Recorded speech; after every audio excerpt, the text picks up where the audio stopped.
एक छोटे से गांव में एक पुराना बंगला था जिसे सब भूत बंगला के नाम से जानते थे।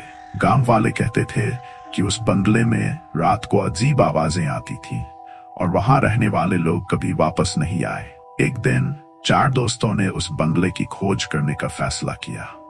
रात का समय था और चांदनी रात में बंगला और भी भयानक लग रहा था। उन्होंने अपने साथ टॉर्च और एक कैमरा लिया। जब वे बंगले के दरवाजे पर पहुंचे तो दरवाजा धीरे धीरे खुला। अंदर अंधेरा और सन्नाटा था। जैसे ही उन्होंने टॉर्च की रोशनी फैलाई, उन्हें दीवारों पर अजीब चित्र दिखाई दिए।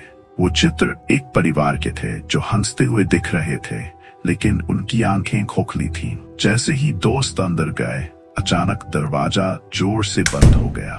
उन्होंने डरते डरते एक कमरे की ओर बढ़ना शुरू किया। कमरे में एक पुराना चूड़ियों का बक्सा पड़ा था।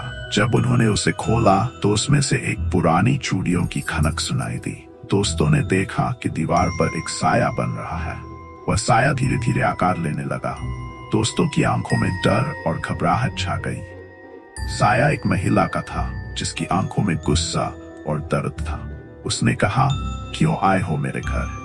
दोस्तों ने डरते डरते बताया कि वे केवल एक कहानी की तलाश में आए थे। महिला ने कहा, मैंने इस बंगले में अपनी जान गंवाई और अब मैं यहाँ बंधी हुई हूँ। दोस्तों ने समझा कि उन्हें वहां से भागना चाहिए। जैसे ही उन्होंने कमरे से बाहर निकलने की कोशिश की, दरवाजे पर एक अनजाना हाथ लग गया। वो चारों एक दूसरे का हाथ थामे भागने लगे। दरवाजा अपने आप खुल गया और वे भागते भागते बाहर निकल गए।